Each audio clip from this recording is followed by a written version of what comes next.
A vivir que son 2 días. Javier del Pino.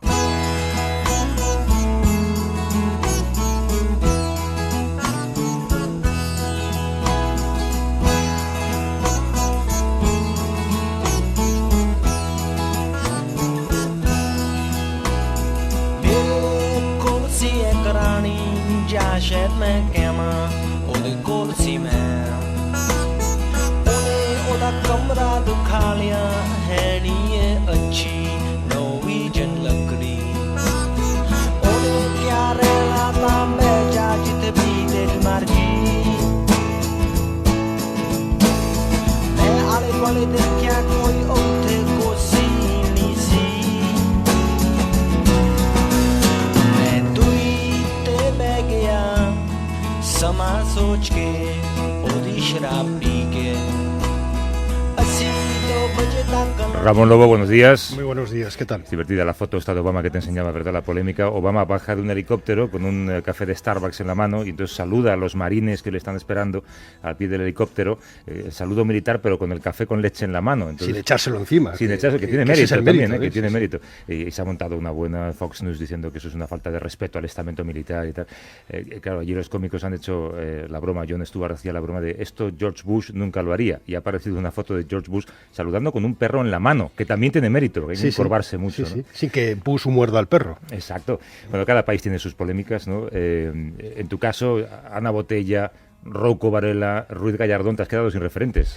Bueno, Gallardón ahora se va a quedar como asesor consultivo de la Comunidad de Madrid a 8.500 euros. No sabíamos que existía este consejo que asesora, que parece ser que Leguina también está ahí, y que además de forma vitalicia. O sea, los expresidentes ya vitalicios. Creo que se renueva cada 6 años, pero todo el mundo es renovado, según parece. Sí, ahí ¿no? entrará un día Esperanza Aguirre, debido a su incidente en el carril bus no se puede presentar a la alcaldesa, pues ahí también puede pillar un poquito. No creo que te pidan una hoja libre de actos delictivos. Sí, no, pero está pendiente de un juicio que, bueno, que la culpa ha sido de los policías y de los jueces y del cha-cha-cha. 8.500 euros al mes después de un día en paro.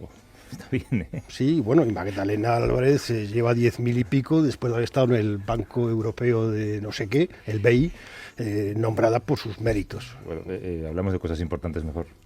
Last night I couldn't sleep. I got up and started walking down to the end of my street and on into town. Well, I had no one to meet. La pregunta clave es si estamos dispuestos a combatir el cambio climático definitivamente. ¿Cuántas reuniones más vamos a necesitar para conseguir objetivos reales? El martes pasado tuvo lugar en la sede de Naciones Unidas, en Nueva York, la mayor cumbre sobre el clima celebrada hasta ahora. Acudieron 120 jefes de Estado y de Gobierno, entre ellos el rey de España y el presidente de Estados Unidos. Curioso que una cumbre de esa envergadura durase menos que un partido de fútbol, ¿eh? Sí, bueno, ahora el objetivo es que lo que se ha dicho ahí, los compromisos que han anunciado todos, los que han vendido ante las televisiones, en Nueva York se refleja en una negociación que se va a celebrar a finales de este año, empezará en Lima y más o menos va a durar unos 12 meses y en París se supone que llegaremos a un tipo de compromiso. Entre los acuerdos, yo creo que destaca sobre todo, Ramón, el adoptado por 32 países y decenas de empresas para reducir a la mitad la pérdida de bosques en 2020 y detenerla totalmente en 2030. Además, se prevé recuperar más de 350 millones de hectáreas de tierras degradadas en torno al mundo. Es una superficie similar a la que ocupa India. En el sector público y el privado también se anuncian refuerzos importantes en las inversiones, ayudas para la lucha contra el cambio climático. En total, 200.000 millones de dólares antes de 2015. Sí, hace 5 años, acuérdate que la de Copenhague ya fue un fracaso y ahora, por lo menos lo que hemos visto en Nueva York, tenemos mucha declaración rimbombante. Por ejemplo, Ban Ki-moon, que es el secretario general de la ONU, dijo que había que colocar el mundo en una nueva dirección. ¿Qué significa eso? No lo sabemos. Obama, que es uno de los principales contaminantes, no él, sino Estados Unidos junto a China y las grandes potencias industriales, dijo que había que lograr un acuerdo ambicioso. Tampoco sabemos qué significa. Y al final todo el mundo se ha fijado en el discurso de Leonardo DiCaprio. He leído en algún sitio que llenar el tanque de gasolina de su yate cuesta 20.000 euros. Está bien que luego haga un discurso en defensa del cambio climático, ¿no? Promesas y más promesas que esperemos no queden en papel mojado, como ocurrió con el protocolo de Kioto, firmado en el 97, expiró en 2012. Durante su vigencia tuvo muy poco respaldo, muy poca participación internacional, mayormente por culpa de Estados Unidos, todo hay que decirlo. Saludamos a Mar Asunción, bióloga y responsable del programa de cambio climático en España de Worldwide Fund for Nature España, que acaba de llegar de allí. ¿Cómo estás? Buenos días, Mar. Hola, buenos días. Casi 400.000 personas que se han echado a las calles en Nueva York contra el cambio climático. ¿Tú has estado allí? ¿Cómo lo has vivido?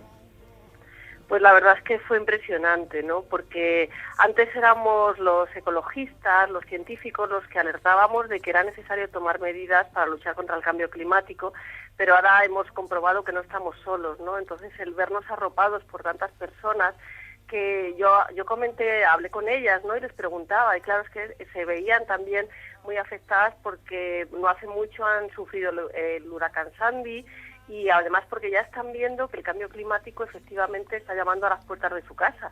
Entonces estaban pidiendo acción contundente contra el cambio climático y, como bien decíais, pasar de las palabras a las acciones. Ahora todavía no tenemos medidas políticas claras, pero creo que ya somos más conscientes de que el cambio climático es real, no es algo que se inventan los científicos o los ecologistas, como decías. Claro, efectivamente, por lo menos eso lo hemos conseguido. Y bueno, era impresionante también ver los carteles, las pancartas que las personas exhibían, ¿no?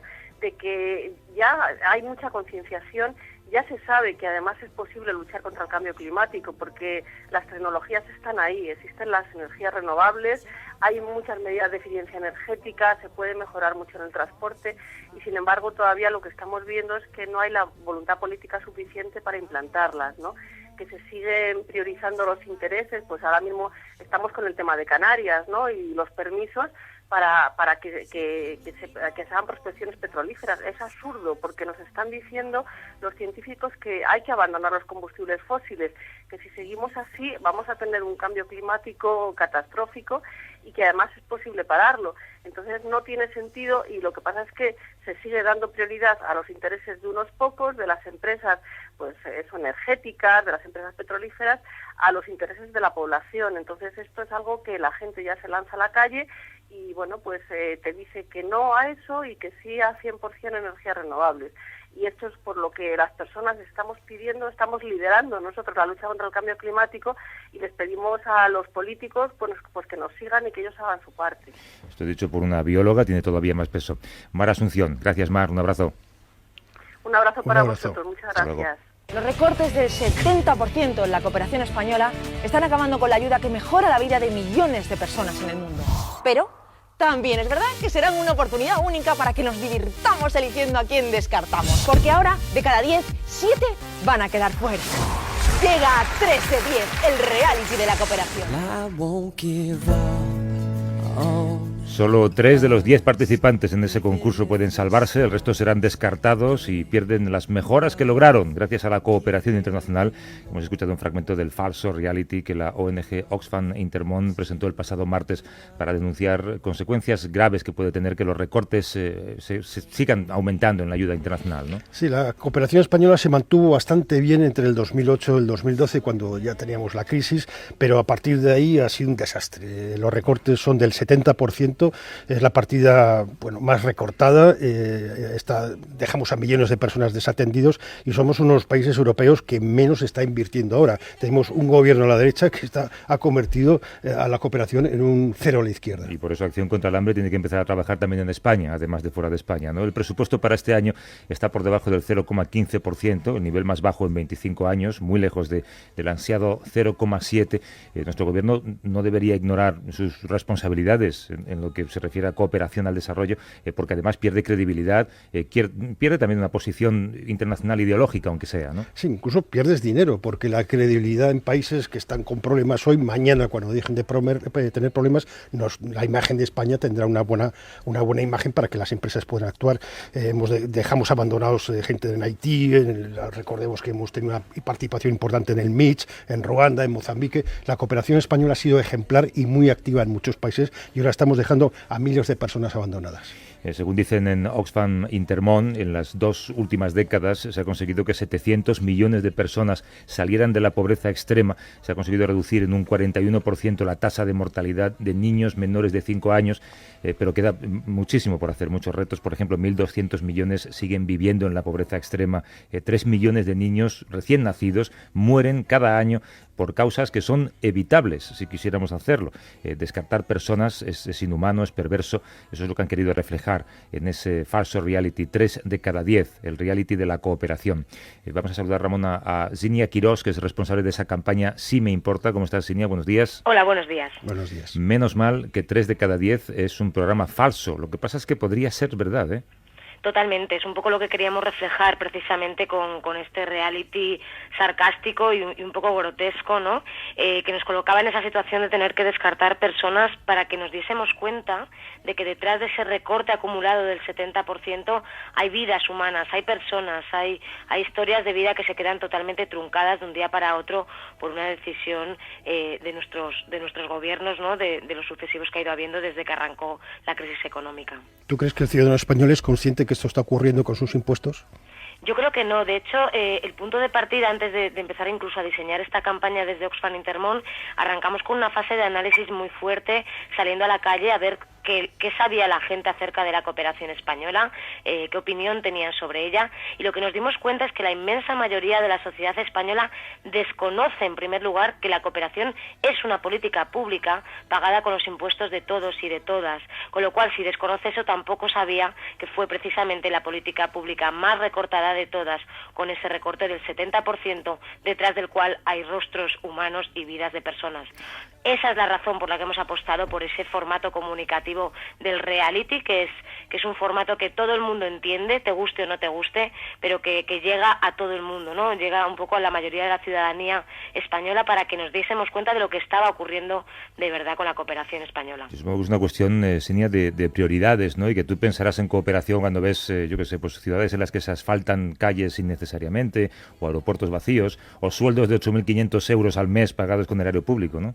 Totalmente, o sea, está claro que la inversión en políticas públicas es una cuestión de prioridades, y de hecho el castigo que ha recibido la cooperación es un castigo muy desproporcionado y el más fuerte comparado con otras políticas públicas, cuando además la cooperación apenas tiene impacto en la reducción del déficit, porque es una partida muy pequeñita si la comparamos un poco con todo el resto. Como nos gusta decir en Oxfam, recortar en ayuda oficial al desarrollo para reducir el déficit público es como cortarte el pelo para adelgazar.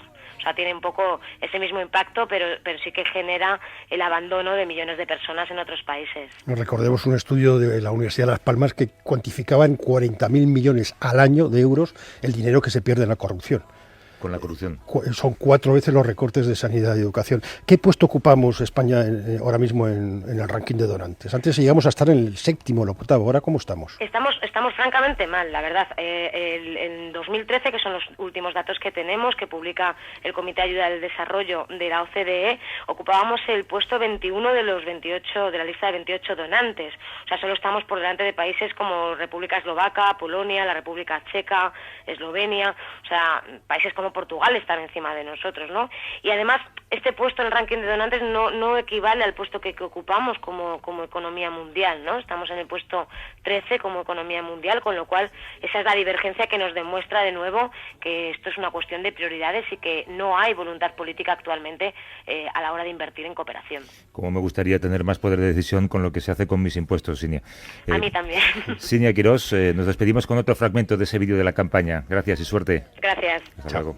No vamos a permitir que se juegue con la vida de millones de personas en todo el mundo, porque nos importa todo lo que ya hemos conseguido a través de la política pública de cooperación al desarrollo, y sobre todo porque nos importa seguir haciéndolo. Hay mucho en juego y tal vez ha llegado el momento de decir muy claro: sí me importa.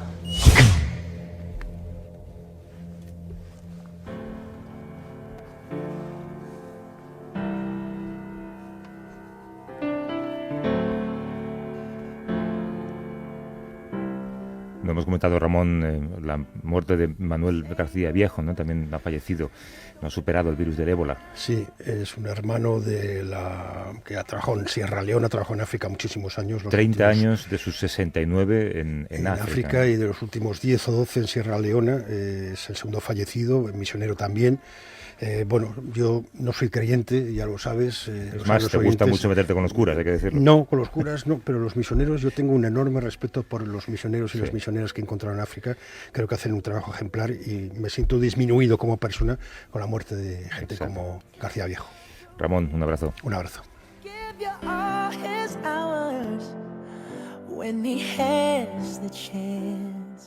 Take you to every party, 'cause I remember how much you loved to dance. Do all the things I should have done when I was your man. Do all the things I should have done when I was your man. A vivir que son 2 días. Javier del Pino.